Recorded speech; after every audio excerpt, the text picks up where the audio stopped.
rompimento da barragem da Samarco em Mariana completa 5 anos hoje. Vamos chamar Carlos Eduardo Alvim. Ele está lá no distrito de Bento Rodrigues, que foi completamente destruído pelo mar de lama. Ei, Cadu, bom dia. Até hoje, o local que foi atingido pela tragédia não foi reconstruído, né? Você está aí em meio às ruínas. Histórias que a gente nunca vai esquecer, né? A gente está aqui hoje, 5 de novembro de 2020.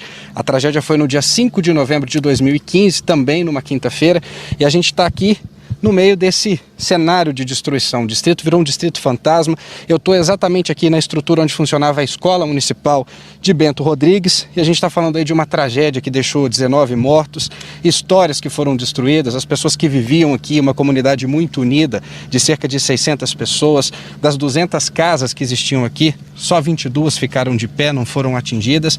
E a gente está falando também da maior tragédia ambiental do país, uma lama que atingiu em cheio o Rio Doce, um rio que nasce aqui em Minas Gerais, que corta o estado até chegar ao oceano, e a gente lembra todo aquele caos que as pessoas enfrentaram por causa desse rompimento. Hoje em dia, esses moradores que viviam aqui, essas pessoas, muitas delas moram de aluguel e estão na esperança aí de construírem, né, de voltarem para as casas que estão sendo construídas pela Fundação Renova, que foi criada para ajudar no reparo a essas famílias, um impacto muito grande. O novo Bento está sendo construído a exatamente uns 30 quilômetros desse ponto onde nós estamos aqui, dá 30 minutos de carro, e essas casas, a previsão é que elas sejam entregues, o prazo que a Justiça estipulou é até o dia 27 de fevereiro de 2021.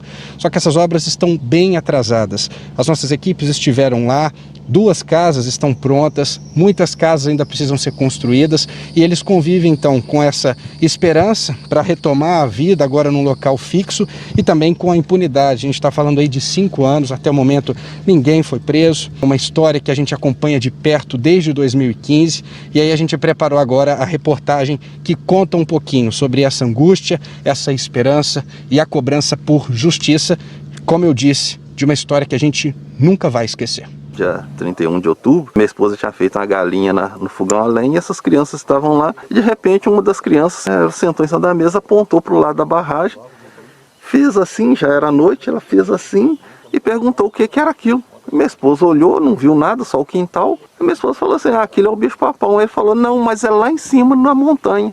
Minha esposa falou, é o bicho-papão maior ainda. E de repente uma outra criança, ele estava quietinho, e de repente ele tampou a boca e falou assim, povo do Bento, o pessoal vai morrer. Tem um caminhão. Volta. Ô meu camarada, volta, vira o caminhão e racha fora, Volta, Zé. Volta.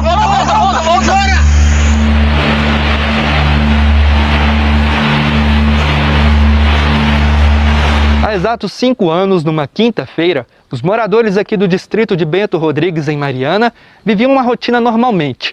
Por volta das 4h20 da tarde, a barragem de Fundão, que fica a alguns quilômetros aqui, se rompeu. Os moradores disseram que não foram avisados pela Samarco e muitos só conseguiram fugir de casa quando o mar de lama já estava se aproximando do distrito. Outras 19 pessoas não tiveram essa oportunidade e foram arrastadas pela lama. E essa lama continuou, seguiu pelo Rio Doce e chegou até o Mar do Espírito Santo. Um trajeto de 680 quilômetros, 39 cidades atingidas. Hoje, a situação do distrito é essa. O rejeito permanece, mas a vegetação cobriu parte dele e também das construções que restaram aqui. A Samarco construiu 2 diques que alagaram parte do distrito. É a história de Bento Rodrigues que se perde ao longo do tempo. Em 2016, um acordo firmado entre a Samarco e os órgãos ambientais do estado permitiu a construção das estruturas. Mas, de acordo com a própria mineradora, o termo de ajustamento de conduta venceu em julho do ano passado. A Secretaria Estadual de Meio Ambiente disse que o dique S3, usado para conter sedimentos, vai ser mantido e foi incorporado ao complexo de Germano. Sobre o dique S4, o governo do estado ainda está avaliando regras de estudos e projetos a serem desenvolvidos pela Samarco para decidir a retirada ou não da estrutura. Nesse mesmo decreto estabelecia uma indenização para os atingidos. Porém, o valor de indenização ficou muito abaixo.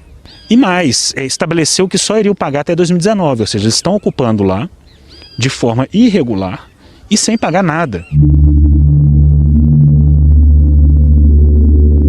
Aqui está sendo construído o novo distrito de Bento Rodrigues. Serão erguidas mais de 200 casas. Atualmente, segundo a Fundação Renova, 37 estão em processo de construção. Algumas já estão quase concluídas. E o prazo para que a obra seja entregue, de acordo com a Justiça, é fevereiro do ano que vem. No dia em que estivemos no canteiro de obras, o número de pessoas trabalhando era grande. Parecia uma obra a todo vapor. Uma semana depois, nós voltamos com o Globocop aqui na área onde está sendo construído o novo distrito de Bento Rodrigues. Nós encontramos alguns funcionários trabalhando, mas o número é bem menor do que vimos na semana anterior. Encontramos máquinas, caminhões, equipes trabalhando na área de asfaltamento. Em Paracatu de Baixo, a área também tem até o fim de fevereiro de 2021 para ficar pronta. Mas por aqui, mesma coisa, obras lentas. Em Gesteira, distrito de Barra Longa, a construção das casas nem começou. Enquanto as obras nos distritos estão longe de acabar, a Samarco já se prepara para voltar às atividades até o fim do ano, em parte do complexo minerário em Mariana e em uma usina no estado do Espírito Santo. Cada dia que passa, vai criando mais problemas, vai criando mais afastamento. Algumas famílias já até desistiram do reassentamento. E a gente lamenta que tenha sido expandido ainda mais esse prazo. E muitos não vão ver o sonho do reassentamento concretizado. Muitos estão adoecendo, estão tendo a saúde agravada pela incerteza, pela espera. A gente ainda não sabe qual o verdadeiro interesse da Fundação Renova em prorrogar, postergar, alongar mais o prazo. No leste do estado, o mar de lama provocou reflexos no abastecimento de água em várias cidades, como Governador Valadares. De acordo com a Fundação Renova, obras para captação estão sendo feitas na região. Já quem depende do rio para trabalhar reclama que pouca coisa mudou. O impacto, ele veio pela água. E quando nós chegamos hoje na beira do Rio Doce, que nós estamos vendo esse sedimento, rejeito e aparecendo peixe doente, a sensação é horrível. Porque nós tínhamos um rio doce que nós, pescando, até bebia água nele. E agora nem sequer podemos pisar muito nessa água. O sentimento é só de tristeza, desilusão, porque a gente tinha o costume de tirar o nosso alimento do Rio Doce. Tinha aquela certeza que ia para o Rio Doce e que voltava com o pescado, e que vendia, que fazia dinheiro para manter as famílias, manter minha família, por exemplo. Hoje não tem nada disso.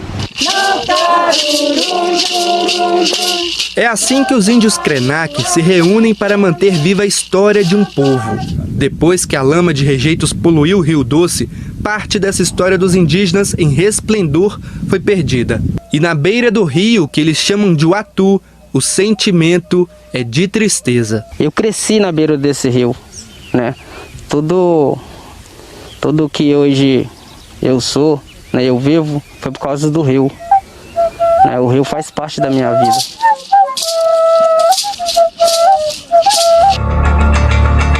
Na Justiça, há milhares de processos em relação às empresas envolvidas na tragédia. Num dos principais, em andamento no Judiciário Federal, dos 22 acusados inicialmente, 15 foram excluídos por decisões judiciais e não vão responder por nenhum crime. Já Ricardo Vescovi, diretor-presidente da Samarco na época do rompimento da barragem, e os ex-gerentes operacionais Germano Silva Lopes, Wagner Milagres Alves e Daviele Rodrigues, além do ex-diretor de operações Kleber de Mendonça, e as empresas Samarco e as controladoras Vale e BHP Billington, devem responder por 12 crimes ambientais e também pelos crimes de inundação qualificada e desabamento. O engenheiro da Vogue BR, Samuel Paes Loures, e a empresa são réus no processo pelo crime de apresentação de laudo ambiental falso. Paulo Roberto Bandeira, que era representante da Vale na governança da Samarco, responde pela deposição de lama da Vale na barragem de Fundão. Dos acusados que restaram na ação, ninguém responde mais pelos crimes de homicídio e lesões corporais. De acordo com o Ministério Público Federal, as mortes foram consideradas pela Justiça como consequência da inundação. O recado, não há dúvida, é de impunidade. A população não pode conviver mais tempo na espera de uma reparação que já tardou 5 anos para chegar. Na verdade, há uma descrença nos órgãos do Estado que não impuseram a essas empresas, RES, Samarco, Vale e BHP Billiton, meios de realizarem uma reparação integral, célere e efetiva. O medo de novas tragédias preocupa populações que vivem perto de barragens, principalmente daquelas no método amontante, que é quando a estrutura é erguida em forma de degraus feitos com o próprio rejeito. Das 10 maiores barragens construídas nesse modelo em Minas Gerais, a de Germano, ao lado da estrutura de Fundão, é a maior. Aqui são mais de 129 milhões de metros cúbicos de rejeitos armazenados. De acordo com a Agência Nacional de Mineração, a ANM, em setembro deste ano, a barragem desativada passou por uma vistoria e não está em situação de emergência. Segundo a Samarco, um projeto para a descaracterização da estrutura foi apresentado ao órgão federal. Das outras barragens, 4 estão em situação de emergência, sendo uma em Mariana e outras 3 em Ouro Preto, todas pertencentes à Vale.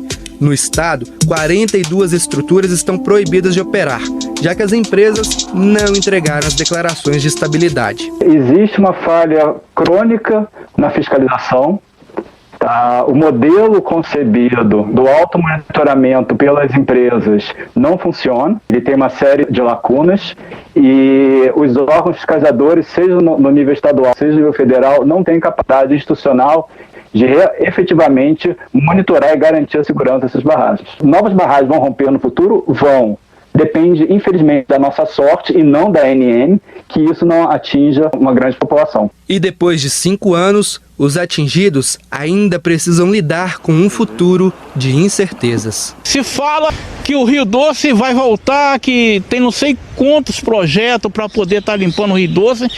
Isso não existe, nós não acreditamos nisso. Porque assim como o rio foi ferido, cada pescador foi ferido também na sua alma. Hoje eu posso dizer com toda certeza que nós vivemos um falso presente. Um falso presente porque a gente não tem uma clareza definida do modo de vida que a gente tem hoje. E a gente vive uma expectativa muito grande do futuro, um futuro que é incerto e a gente vê que está cada vez mais distante.